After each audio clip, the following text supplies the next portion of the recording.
What's up, everybody? This is Michael from Cartoon Universe, and today we're going to be discussing the top 10 most popular gems. We set up a poll on a new app called Cartoon Amino, and you guys voted.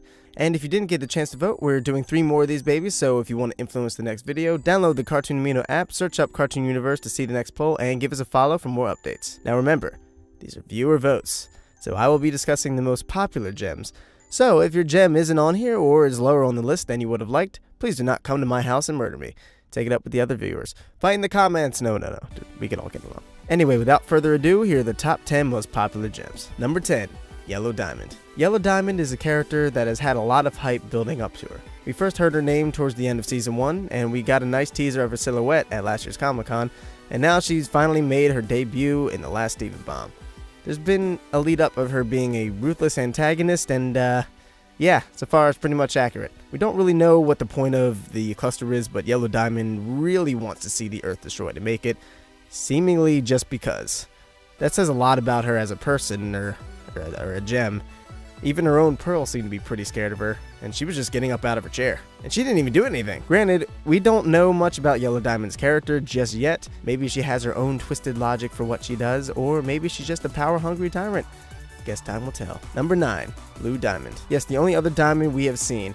Well, sort of. We still don't really know what she looks like, and we actually don't even know what she sounds like, whether that be to add mystery or because the person who voices her is pretty pricey and there was no need for paying them for a flashback. Regardless, from what we can gather, Blue Diamond seems to be an awful lot like Yellow Diamond, in the sense that she's pretty tyrannical and has a strong lust for power.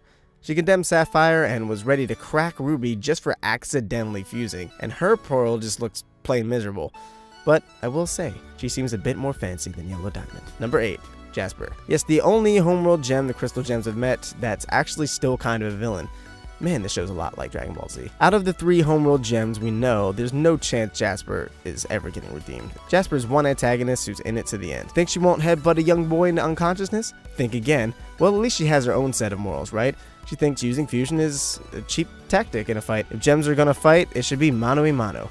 While it may not always be a fair and balanced fight, at least nobody used, as she would put it, cheap tactics. While her logic behind this weird moral stance is extremely flawed, at least she believes in something is gonna stick to it no matter what. Wait. Nope. Yep, she's just gonna fuse because she's outnumbered and can't win. So not only is her moral compass broken, she doesn't even follow it. Man, that's like being dedicated to being a villain. But I respect it. I think the show could use more ruthless brutes like her, and I'm definitely looking forward to seeing this Cheeto again soon. Number 7, Rose Quartz. Rose is by far, to me, the most intriguing character. Obviously, she's dead, so we've only seen her in flashbacks, and she seems like a really loving and caring and even sometimes goofy person who treats all living things with respect and kindness. And yet, there's so many mysteries surrounding her. Why did she make Steven? Who is Lion? Is she Pink Diamond? Did she know about the fusion experiments? What secrets has she been hiding even from the people she's closest to? I mean, we even get a hint at her having a dark past when she talks to Greg on the dance floor. But what's really interesting is that you don't think for a second that the moments where she's being really sweet and motherly aren't genuine. She truly does seem to have the best intentions in the world, so what gives? What are her secrets and how will they impact our perception of her? Rebecca, please. Number 6, Steven, which is a bit redundant since he's also his mother. Long story. But I guess that's part of the reason he takes a lot from his mother. Not only with his powers, but with his ability to make friends quickly, to see the good in everyone and protect the ones he loves. He's the only one who had faith in Centipedal. He's the only one who had faith in Peridot, which ended up being a huge asset. We've seen Steven grow so much from when we were first introduced to him. In Gem Glow, he couldn't even get out his shield. Now he's making bubbles like it's nothing, son. Oh, you need me to heal your entire being with my saliva? Boom, there you go. Yeah, I'm Steven, what of it? Call me sometime and I'll make a song on my ringtone because I'm magic and I'm talented and I'm just a lovable guy. Also, I ride a lion. What's good? Number 5, Amethyst. Amethyst is one of my personal favorites. While people like to call her Grape Mom, I've always seen her more of an older sister type to Steven, and that's great too. When we first meet her, she's a fun, loving troublemaker, always cracking jokes and doing practically whatever she wants, whenever she wants. But then we learn there's a lot more to her than that. For years, she's carried around this guilt just for existing, really. It was just a very interesting dynamic to learn how she was created, and even though she seems to be moving past it, it's still a pretty touchy subject for her. But through it all, if I had to pick any gen to party with, it would definitely be Amethyst. Also that hair though. Number 4, Garnet. She's the leader of the bunch and you know her well. Sorry I had to do it. If it were up to me, Garnet would probably be on the top of the list. Garnet is the wisest, strongest, most well put together gem. Garnet is that one friend you have who mostly has their life together while everyone else is constantly trying to figure it out and they're messing everything up. She's super cool under pressure and ready to wreck house when the time's right. All because she's the embodiment of Ruby and Sapphire's love. An eternal flame and not so eternal flame. While that is her greatest strength, it can also be her greatest weakness.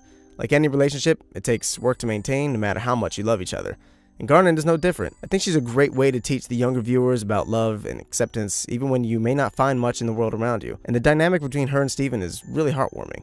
You can tell above all things underneath her calm, collected exterior, she has a soft spot for Steven. Plus, she has the best song in the series. Just saying. Number 3.